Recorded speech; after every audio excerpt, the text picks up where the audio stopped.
Cubana chief priest, I greet you as one mother. Can I have a fellow pioneer? In the right down on us, all the man well. All you know, man. All you know,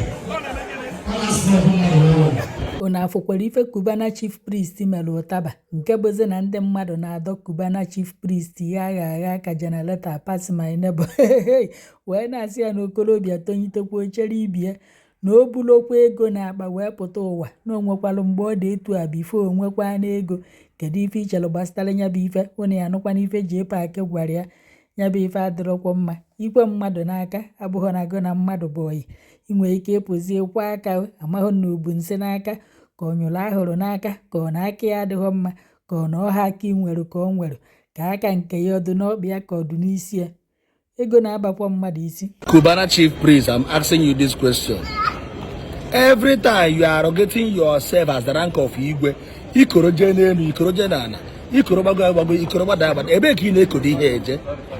All your money and your assets, both single checkbook, onye China jebe business. Still, if we were bicycle na machine na agara onwe, kedu ihe na-ekore ife a?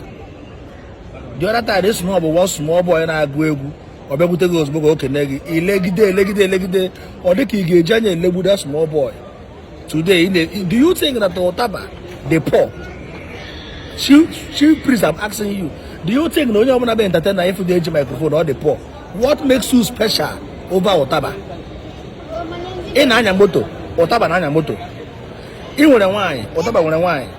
In Murunwa, Utaba Murunwa. In Rono, Utaba Rono. In Hotel, Utaba Hotel. What makes you special over Utaba? Even though Utaba can be healthy life. Utaba ain't a small boketa. Or can be healthy life. Because Utaba got about 200 kilometers. Give about 1 kilometer there. Pia for an Amelia Basia. So what makes you special over Utaba? You know Utaba challenge open Utaba get Titu Ogana. So what makes you special over Utaba? He is not small working begi. And ask no boy no Utaba the poor. Can ask no Utaba no Utaba ACC. Can ask no Utaba no Utaba Abdra comic. Can even ask no Utaba? Okay, begi with Taraka okay negi. Come here can go there composiere. Oh if I can cosmos mother ka costari sijue lecture with the mother ganya where was say neighbor bad influence to the youth. Monina water. And they could actually bad influence. Chief priest able #1 bad influence because they go some other na change shop Gaga shop. Only 1 million naira we settle law. Moboya batara boy 2-3 million naira. Okay, chebuga small some other na change shop Gaga shop. O shop where customer ala or they poor number village. Onye jobere game business get all bad influence to the youth.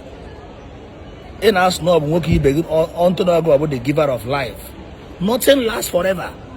Or won't even last forever. If you think that you have arrived, you are not the owner of your life. Today, somebody like Senator Ifanyoba, nobody didn't do a day like this. Because no God but the maker, God but the creator, God in the Nyando, God in the Werewando.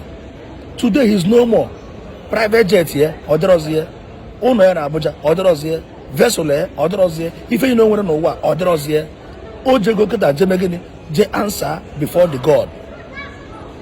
Oje gadi ogonogondo. Obana chukunye go use it and impact in the lives of the poor people. Obuli ne kundini no occasion eba kagejego. Our call didn't on occasion they are more richer than you. Man they be neko. Kedi hi neko. Utaba is living more comfortable life than you. Na me talk am. Utaba ga pata on chagaria when ya ke no ti eh chief Utaba. Give one pata ga fair were 2x2 kutu ogana. Era hara hora bane. Utaba na hara hora bane. So gini be special. If you know give one account, Utaba gonna the same money in the account. So gini me more superior. Gini me more superior on Utaba. Again Utaba. Utaba is older than you. Utaba tarogato na age. So gini na ask no because no microphone. It's high time we start analyzing you, chief priest. Your pomposity is too much. Ego chineke nyere epụta efu nwoke ibe gị ilegide Utaba ebu nse n'ahụ ị nwere ụlọ Utaba nwere ụlọ ị nwere nwaanyị Utaba nwere nwaanyị one room ka ị na-arahụ na your estate one room ka ị na-arahụ na that big house gị You cannot sleep in 2 rooms. Also, a work estate or 300 room. Now, 1 room, kick around nobody.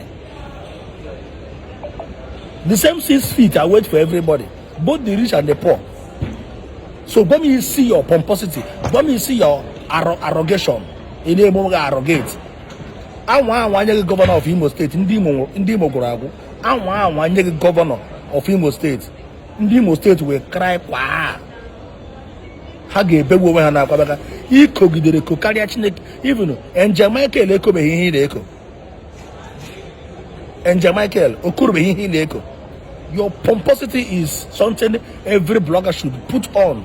Tinye anya n'ime gwago okwu ka isi gị bend ya down na ego niile kpatara n'ụwa bụ one single checkbook onye Chinese man na-azụ ahịa sell efukwe obere machine ọ na-abịa ịga America na-eji convoy aga America asịra ndị chief priest ịga America today ọkwa ị na-abanye metro bus banye train were aka buru your luggage ị ka mụọ down ịbatazi Nigeria na-aba nwe na suppress youth na influence youth negatively ị na snob ụtaba ị na snob ka ọ ka dị healthy apia ga ọkpọ n'afọ kịta ịda bụrụ na nwe ịda fenti ya apịa ụtaba ọkpọ n'afọ kịta ọkwụrụkwa ka nwoke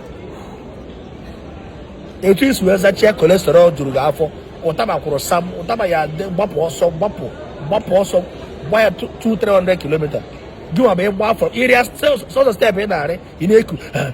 So what makes you special over ụtaba ị na-asị na ọ bụrụ nwoke ibe gị? This na-ewegbuo na m ewegbuo.